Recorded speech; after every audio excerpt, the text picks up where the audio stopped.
द्वादशी का पुण्य दिन भक्तों का है मान। श्री विष्णु चरण में ध्यान धर हो जीवन रसवान। कथा श्रवण से पुण्य मिले, मिटे सकल संताप। श्री विष्णु चरण जो आएगा, कटेंगे उसके पाप। जय श्री राधे, हरे कृष्णा। आप सभी का स्वागत है आज के अध्याय में। कार्तिक मास की द्वादशी तिथि को धर्म, आस्था और भक्ति का संगम माना जाता है। इस दिन भगवान श्री लक्ष्मी नारायण की पूजा और कथा श्रवण करने से जीवन में अपार सुख समृद्धि का वास होता है। द्वादशी तिथि का ये दिन हम सब के लिए एक विशेष संदेश लेकर आया है, जीवन में धर्म और सत्य के मार्ग पर चलने का। और आज की इस कथा का श्रवण करने से हमें आत्मिक शांति और पुण्य की प्राप्ति होगी, जो हमारे जीवन को उज्जवल और सफल बनाएगी। तो चलिए प्रिय श्रोताओं, आज की इस दिव्य कथा की यात्रा में और आगे बढ़ते हैं। अब तक की कथाओं को भक्तिभाव पूर्वक सुनने के बाद महाराज पृथु ने देवर्षि नारद से निवेदन किया कि हे देवर्षि, आप सर्व ज्ञाता हैं और मैं अज्ञानी हूँ। अब आप कृपा करके संतान वृद्धि और सुख संपत्ति देने वाली महाविद्या, महामाया, महावेधा, महास्मृति, महामोहा, महादेवी, महाईश्वरी और सर्व ईश्वरी अहोई देवी की उत्पत्ति और इनका व्रत कब और कैसे किया जाता है, इस बारे में हमें विस्तार पूर्वक बतलाइए।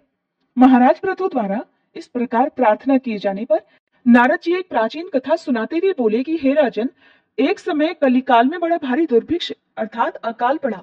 भीषण अकाल और महामारी फैलने से अनेक व्यक्तियों की अकाल मृत्यु हो गई।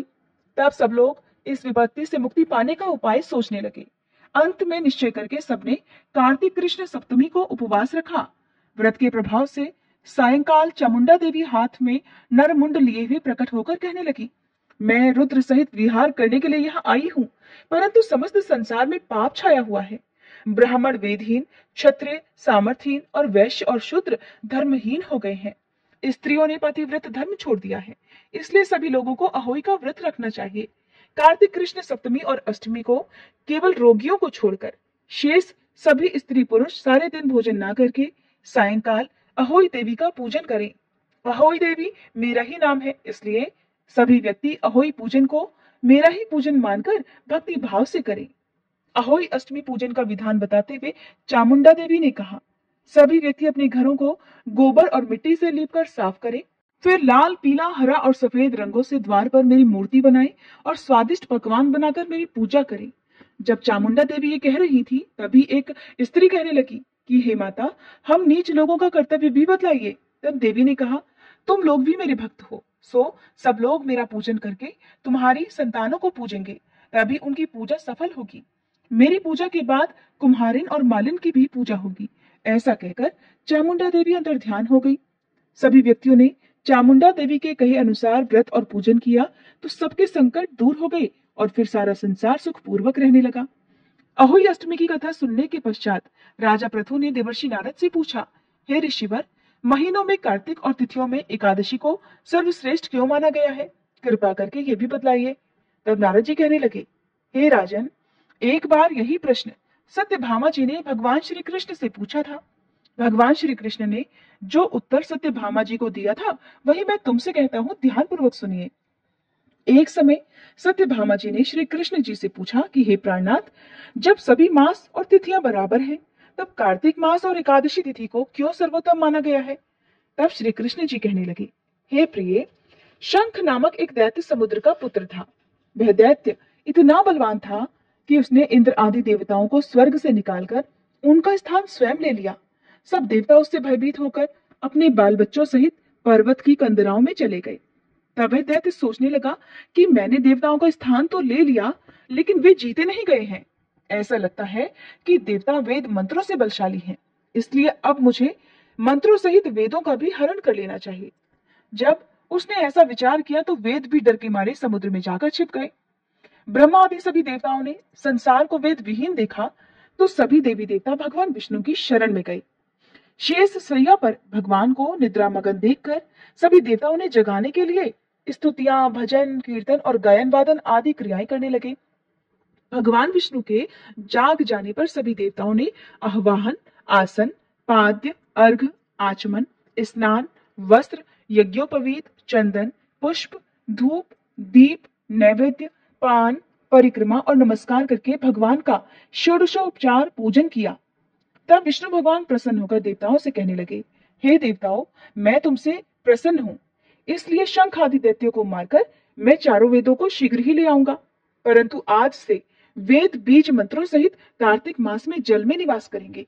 इसलिए कार्तिक के महीने में जो कोई भी जल में स्नान करेगा उसको यज्ञ करने के समान फल प्राप्त हो जाएगा और उसके समस्त विघ्न भी दूर हो जाएंगे। हे देवताओं, आज एकादशी के दिन आप सबने मुझे जगाया है, इसलिए सब तिथियों में कार्तिक शुक्ल एकादशी की मान्यता सबसे अधिक होगी। वस्तुतः कार्तिक और एकादशी का व्रत मुझे अत्यंत प्रिय है। आगे की कथा सुनाते हुए देवर्षि नारद ने कहा, हे राजन, ऐसा कहकर भगवान मत्स्य अर्थात मछली का रूप धारण करके विंध्याचल में निवास कर रहे महर्षि कश्यप जी की अंजलि में आ गए। कश्यप जी ने उनको एक कमंडल में डाल दिया। जब कमंडल भर गया तो मत्स्य अर्थात मछली रूपधारी भगवान कहने लगे कि हमको कोई बड़ा स्थान दो। तब कश्यप जी ने उन्हें रहने के लिए घड़ा दिया। घड़ा भी भर गया और वह घड़ा भी उनके रहने के लिए छोटा पड़ने लगा। तब उन्होंने उस मछली को निकालकर कुएं में छोड़ दिया, परंतु भगवान मत्स्य रूप में तेजी से बढ़ते गए, इसलिए अब कश्यप जी ने उन्हें कुएं से निकालकर समुद्र में डाल दिया। और तब भगवान ने एक अत्यंत विशाल मछली का रूप धारण करके दैत्यराज शंखासुर को मार डाला। शंखासुर को मारने के पश्चात भगवान मत्स्य रूप त्याग कर विश्राम करने के लिए बद्री नारायण चले गए। बद्री नारायण में भगवान ने देवताओं से कहा, हे देवताओं, हमने शंखासुर का वध कर दिया है, इसलिए ऋषि और मुनि जाकर समुद्र के अंदर से चारों वेदों को ढूंढ लाए और तब तक देवताओं सहित प्रयाग में मेरा निवास रहेगा। तब ऋषियों ने अपने तपोबल द्वारा समुद्र में से वेदों के 6 अंगों अर्थात छंद, व्याकरण, कोश, वैद्यक, ज्योतिष और 6 स्मृति को ढूंढ निकाला। जिस वेद का जो भाग जिस ऋषि को मिला तब से वह भाग उसी ऋषि का माना जाता है। इसके बाद समस्त ऋषि ब्रह्मादि देवताओं से प्रयाग में आए और उन्होंने वहां पर अश्वमेध यज्ञ किया।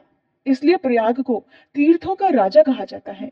प्रयागराज में स्नान, दान और यज्ञ आदि करने वालों के जन्म जन्मांतर के पाप समूल नष्ट हो जाते हैं और वे मोक्ष के अधिकारी बन जाते हैं, इसमें तनिक भी संदेह नहीं। राजा पृथु को इतना वृतांत बताकर देवर्षि नारद फिर से कुछ क्षणों के लिए मौन हो गए। हरे कृष्णा। आज के अध्याय में बस इतना ही। इसके आगे का वृतांत आप सभी अगले अध्याय में सुनिएगा। अब सुनिए श्री तुलसी चालीसा पाठ और तुलसी माता की आरती। जय जय तुलसी भगवती सत्यवती सुखदानी, नमो नमो हरिप्रेसी श्री वृंदावन खानी, श्री हरिशीष विरजनी देहु अमर वर अम्ब, जनहित हे वृंदावनी अब न करहु विलंब। धन्य धन्य श्री तुलसी माता, महिमा अगम सदा श्रुति गाता, हरि के प्राण से तुम प्यारी, हर ही हेतु कीन्हो तब भारी, जब प्रसन्न है दर्शन दीन्हो, तब कर जोरी विनय उस कीन्हो, हे भगवंत कंत मम होहु, दीन जानि जानि छाड़हु छोहु, सुनी लक्ष्मी तुलसी की बानी, दीन हो श्राप कध पर आनी, उस अयोग्य वर मांगन हारी, हो बिटप तुम जड़ तनुधारी, सुनि तुलसी ही श्रव्युत ही ठामा, करहु वास तुहु नीचन धामा, दियो वचन हरि तब तत्काला, सुनहु सुमुखि जानि होहु बिहाला, समय पाई व्यो रो पाति तोरा,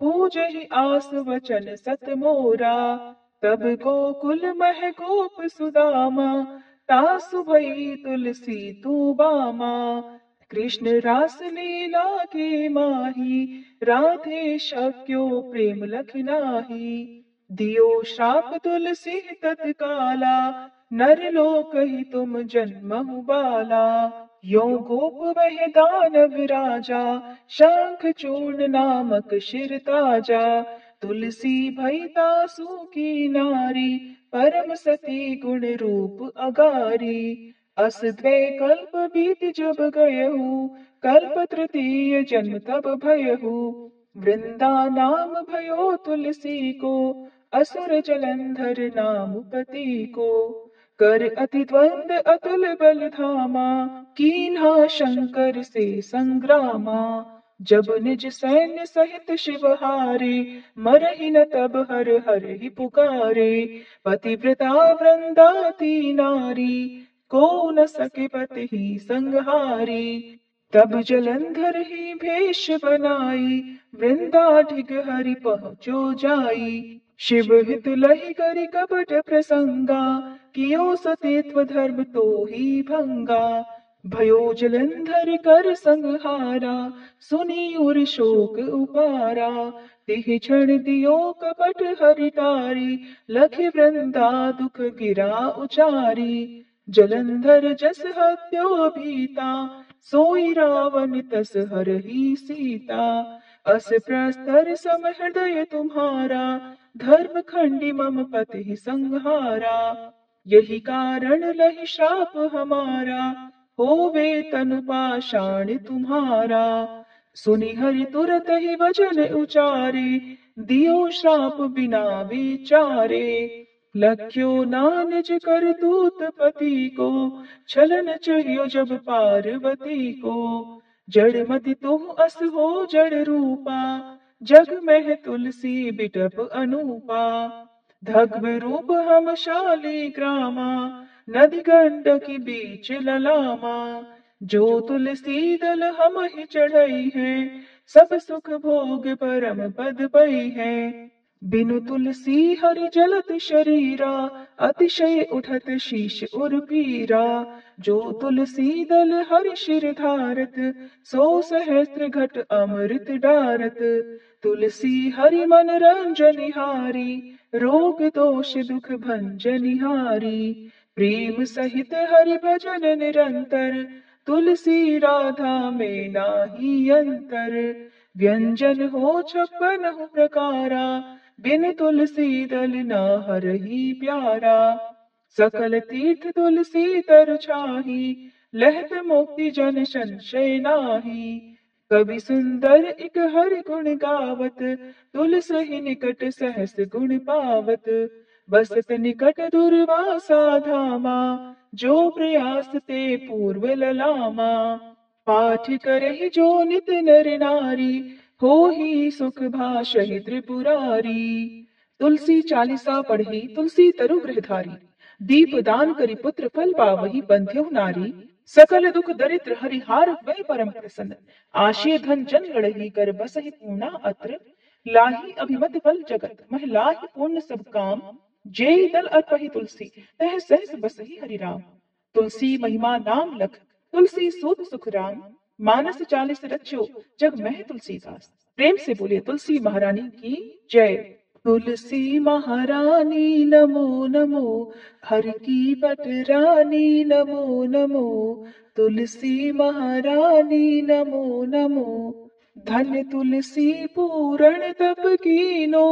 शालिग्राम बनी पटरानी नमो नमो। तुलसी महारानी नमो नमो, हर की पटरानी नमो नमो। जाके पत्र मंजरी कोमल, श्रीपति कमल चरण लपटानी नमो नमो। तुलसी महारानी नमो नमो, हरि की पटरानी नमो नमो। कौन महीने बोई रानी तुलसा, कौन महीने हुई हरियाली नमो नमो। तुलसी महारानी नमो नमो, हर की पटरानी नमो नमो। कौन महीने हुई तेरी पूजा, कौन महीने हुई पटरानी नमो नमो। तुलसी महारानी नमो नमो। आषाढ़ मास में बोई रानी तुलसा, सावन महीने हुई हरियाली नमो नमो। तुलसी महारानी नमो नमो, हरि की पटरानी नमो नमो।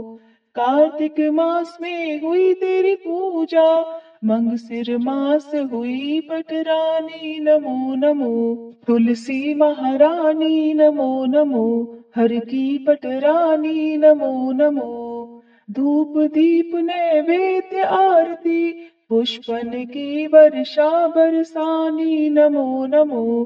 तुलसी महारानी नमो नमो, हर की पटरानी नमो नमो। 56 भोग 3600 व्यंजन, बिन तुलसी हरि एक न मानी नमो नमो। तुलसी महारानी नमो नमो, हरि की पटरानी नमो नमो। जो तुलसी को सवेरे गाए, श्री कृष्ण के दर्शन पाए नमो नमो, तुलसी महारानी नमो नमो, हर की पटरानी नमो नमो। जो तुलसी को दोपहर गाए, खीर खांड का भोग लगाए नमो नमो, तुलसी महारानी नमो नमो, हर की पटरानी नमो नमो। जो तुलसी को सांझ को गाए, श्री कृष्ण की आरती उतारे नमो नमो, तुलसी महारानी नमो नमो, हर की पटरानी नमो नमो। जो तुलसी को रात को गाए, श्री कृष्ण के चरण दबाए नमो नमो, तुलसी महारानी नमो नमो, हर की पटरानी नमो नमो। सब सखी मैया तेरु यश गावे, भक्ति दान दीजे महारानी नमो नमो, तुलसी महारानी नमो नमो, हर की पटरानी नमो नमो, तुलसी महारानी नमो नमो, हर की पटरानी नमो नमो।